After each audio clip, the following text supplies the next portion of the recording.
In 1981, Prince Charles and Lady Diana announced their engagement after meeting some 4 years prior. Even at the time, the red flags were becoming obvious. Still, Charles and Diana went through with their wedding, and what a wedding that was! 2 children and 15 years later, the royal couple ultimately decided to part ways and officially divorced in 1996. Just 1 year after they split, Princess Diana was killed in a tragic car accident. The secrets about her marriage to Charles, however, were not laid to rest with her. Here's a look at what the world never knew about Diana and Charles's marriage. Worth 1,000 words. You've likely seen countless photos of Charles and Diana together, but you may have missed a certain detail. In 2017, sociologist Philip Cohen pointed out on Twitter that though Charles was often posed to look much taller than his wife in official photos and paintings, candid photos of the couple show Diana was, in fact, the same height as her husband. So what's going on? The royal family has never commented on this odd camera trick, but perhaps the prince was sensitive about his height. Or maybe it goes even deeper than that. We may never know for sure, but it is definitely an interesting facet of the couple's relationship and paints a new, if unflattering, picture of their marriage. That balcony kiss. The first kiss as husband and wife is always a big deal. Some wedding planners even suggest couples practice the wedding day smooch to avoid an awkward moment. But even an awkward kiss would surely be better than no kiss at all, right? According to History.com, Prince Charles forgot to kiss his new bride after they exchanged vows at the altar. As a way to rectify the situation, Charles and Diana took to the balcony of Buckingham Palace to lock lips in front of cheering crowds. Consequently, this is how the now iconic balcony kiss tradition that Prince William recreated when marrying Kate Middleton was born. True love? If you were to just look at Charles and Diana's wedding, it would be easy to reason that they lived a fairy tale romance. This couldn't be further from the truth. In their first joint interview after becoming engaged, the interviewer asked the couple if they were in love. And Charles turned around and said what ever in love means. This moment is one that haunted Diana for years afterward. In a taped conversation with her speech tutor, Peter Settleton, Diana revealed that Charles's reply stunned her even more than the question. That threw me completely. I thought, what a strange question. God, how does it traumatize me? Odd relations.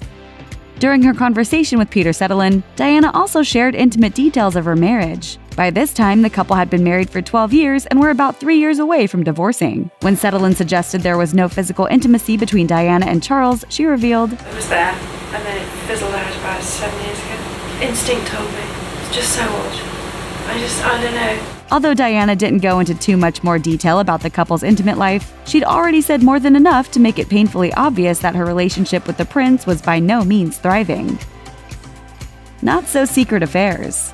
The day before their wedding, Diana overheard Charles on the phone with his former girlfriend Camilla Parker Bowles, revealing that he would always love her despite his marriage to Diana. Then, a few years later, Charles started openly having an affair with Parker Bowles. Well, there were 3 of us in this marriage, so it was a bit crowded. While Diana felt jealousy and rage in response to the affair, she also looked elsewhere for love, specifically to her bodyguard. Because when I was 24, 25, I fell deeply in love with somebody who worked in this environment. And he was the greatest friend I've ever had. Diana said the relationship was never sexual, but she did eventually take other lovers once it was clear Charles had all but abandoned her for Camilla. Dark times.